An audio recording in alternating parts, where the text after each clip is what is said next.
Hello everyone, last షాట్లో చెప్పాను కదా ఒంటిమిట్ట టెంపుల్ గురించి చెప్తానండి. ఇది ఎంట్రన్స్లో ఉందండి. చూడండి, ఇక్కడ రెండు విగ్రహాలకు కలిపి ఒకే హెడ్ ఉంది. అంటే ఆవు అండ్ ఏనుగు అని చెప్పి ఒక తాతయ్య అక్కడ ఎక్స్ప్లెయిన్ చేస్తున్నారు. టెంపుల్ మొత్తం ఇలానే చిన్న చిన్న విగ్రహాలతో చెక్కేస్తుంది.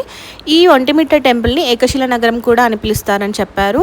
ఇక్కడ రాములవారు, లక్ష్మణుడు, సీత ఒకటే విగ్రహం పైన చెక్కి ఉంటారంట. ఇంకొకటి ఏంటంటే ప్రతి టెంపుల్లో హనుమాన్ రాములవారి పాదాల దగ్గర ఉంటారు. బట్ ఇక్కడ లేరు. ఆపోజిట్లో ఒక టెంపుల్ ఉంది, అక్కడ ఉంటారు. ఇక్కడ ఇదే స్పెషాలిటీ అంట. అండ్ ఒంటిమిట్ట టెంపుల్ చూడడానికి చాలా బాగుంటుంది. భద్రాచలం తర్వాత ఇదే టెంపుల్గా పిలుస్తారంట. ఇది కోదండరాముని టెంపుల్గా ఇక్కడ పిలుస్తారు. అండ్ ఇక్కడికి ఎవరైనా విజిట్ చేస్తే లంచ్ టైంలో కనుక ఇక్కడే ఉన్నట్లయితే ఇక్కడ ప్రతి డే అన్నదానం అనేది జరుగుతుంది. ఎవరైనా ఉంటే టెంపుల్ విజిట్ చేసినప్పుడు ఇక్కడే భోజనం కూడా చేయొచ్చు. మేము చేసాము. భోజనం కూడా చాలా బాగా పెట్టారు. ఈసారి మీరు కూడా వస్తే టెంపుల్ని దర్శనం చేసుకోండి, చాలా బాగుంటుంది. Thanks for watching.